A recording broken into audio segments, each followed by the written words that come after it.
अशाच ताज्या व महत्त्वाच्या घडामोडी जाणून घेण्यासाठी आमच्या महाराष्ट्र समाचार न्यूज चॅनलला लाईक, सबस्क्राईब व शेअर करा। अखिल भारतीय औषध विक्रेत्यांचा दिनांक 20 मे रोजी देशव्यापी बंद।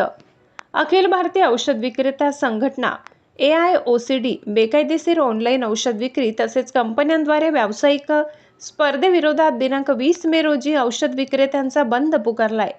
औषधी व्यवसाय हा ड्रग्ज अँड कॉस्मेटिक्स ॲक्ट 1940 व रूल 1945 अंतर्गत चालवला जातो।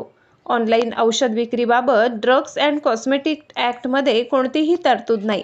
केंद्र सरकारने इंटरनेटच्या माध्यमातून ऑनलाईन औषध विक्रीबाबत GSR 817E दिनांक 28/8/2018 अंतर्गत नोटिफिकेशन जारी केले होते, परंतु त्याचे अध्यादेश कायद्यात रूपांतरित झालेले नसल्यामुळे देशभरात सर्व प्रकारची बेकायदेशीर ऑनलाईन औषध विक्री सुरू आहे। याबाबत माननीय दिल्ली उच्च न्यायालयात रीट पिटिशन दाखल करून माननीय दिल्ली उच्च न्यायालयाने ऑनलाईन औषध विक्रीवर स्थगिती देण्याचे निर्देश दिले आहेत। याकडेही सरकार दुर्लक्ष करीत आहे। संघटनेने सदर GSR रद्द करण्याची मागणी केली आहे, अशी माहिती आज पत्रकार परिषदेत दि औरंगाबाद केमिस्ट अँड ड्रगिस्ट संघटनेचे अध्यक्ष श्री नितीन हरिश्चंद्र देशमुख, सचिव विनोद रूपचंद लोहाडे, उपाध्यक्ष शहर श्री नंदकिशोर सर्जेराव काळे, सहसचिव शहर श्री किरण विठ्ठलराव जोशी, सहसचिव ग्रामीण श्री सुनील प्रभाकरराव देशमुख यांनी दिली।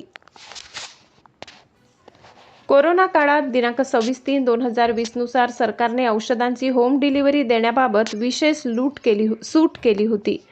कोरोना संपून 5 वर्ष उलटल्यानंतर सदर नोटिफिकेशन कायमस्वरूपी रद्द करण्यात आलेले नाही। सरकारने ड्रग्ज प्राइस कंट्रोल ऑर्डर 2013 या कायद्यानुसार मॅन्युफॅक्चर करून काही जीवनावश्यक औषधींवर 8% होलसेलरला व 16% रिटेलरला व अनियंत्रित औषधीवर 10% होलसेलर व 20% रिटेलर नफा देण्यात येतो। याउलट कंपन्या आपल्या भाग भांडवल वाढवण्यासाठी 20 ते 40% डिस्काउंट देतात। त्यामुळे संपूर्ण देशातील 12.50 लाख औषध विक्रेत्यांचा व्यवसाय धोक्यात येऊन बंद होण्याच्या मार्गावर आहे। त्यामुळे सरकारने ड्रग प्राइस कंट्रोल ऑर्डर 2013 अंतर्गत 16% नफा नियंत्रित केलेला नफा व्यवसाय टिकवून ठेवण्यासाठी तसेच औषध विक्रेत्यांना डॉक्टरांच्या औषधाऐवजी अन्य ब्रँड सबस्टिट्यूशन्स औषधी देण्याचा अधिकार दिल्यास औषध विक्रेते ही स्पर्धेला उत्तर देऊ शकणाऱ्या कंपन्यांसोबत लढा देऊ शकतील। नमस्कार, मी नितीन देशमुख, औरंगाबाद जिल्हा केमिस्ट अँड ड्रगिस्ट असोसिएशनचे प्रेसिडेंट म्हणून बोलतोय। आम्ही अखिल भारतीय औषध विक्रेत्यांचा 20 मे रोजी ऑनलाईनच्या विरोधात आणि कॉर्पोरेट डिस्काउंटच्या बाबतीत आणि स्पुरियस डुप्लिकेट औषधी या बाबतीत आम्ही बंद पुकारत आहोत। आमच्या मागण्या गेल्या 5 वर्षापासून आम्ही सरकारकडे मागण्या मागतोय, पण त्याला कुठेही दाद दिला जात नाही। त्याच्यामुळे हा बंदचा पवित्रा आम्हाला आमच्या ऑल इंडियाचे अध्यक्ष माननीय जगन्नाथप्पा शिंदे यांच्या मार्गदर्शनाखाली हे आंदोलन आम्ही उभं केलेलं आहे। याचा रुग्णसेवेवर परिणाम होईल असं वाटत नाही का? रुग्णसेवेसाठी आम्ही बांधील आहोत। आम्ही इमर्जन्सीमध्ये औषधी घेऊन येते, आमची टीम सज्ज असेल। कुणालाही इमर्जन्सीमध्ये औषधी लागली ती वेळेवर पुरवल्या जाईल। IMSशी आपला काही कॉन्टॅक्ट झाला आहे का? ते पण आपल्याला सहकार्य करत आहेत। आम्ही त्यासाठी त्यांना विनंती करणार आहोत।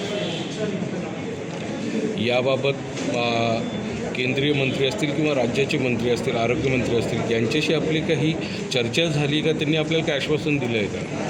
आमची वारंवार मागणी त्यांच्याकडे राहिली, पण त्याला कुठेही त्यांनी दाद न दिल्यामुळे हा 20 मेचा रोजीचा बंद आम्ही पुकारत आहोत।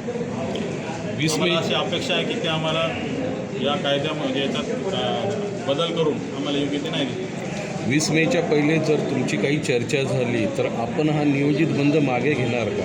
चर्चा म्हणजे कंप्लीट याच्यामध्ये जे काही इलिगल काम चाललं आहे ऑनलाईनचं ते त्यांनी थांबवलं तरच आम्ही बंद मागू। पण ऑनलाईनमधून ग्राहकांना जास्त बेनिफिट आहे असं वाटत नाही का?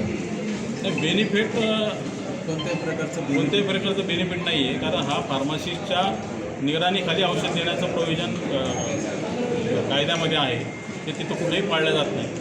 त्याच्यामुळे त्याला आपण बेनिफिट मिळू शकत नाही। रुग्णांना योग्य ते मार्गदर्शन फार्मसिस्ट करू शकतो, त्याला डोसेस समजून सांगू शकतो, त्याची स्टोरेज कंडिशन तो देऊ शकतो। हा नियम इथं कुठेही पाळला जात नाही।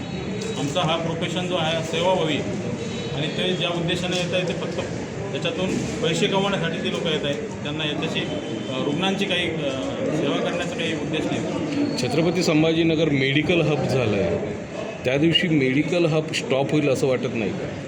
नाही, इमर्जन्सीमध्ये आम्ही आहोत.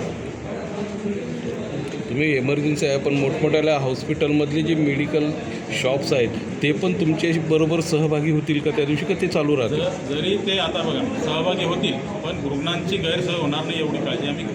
धन्यवाद.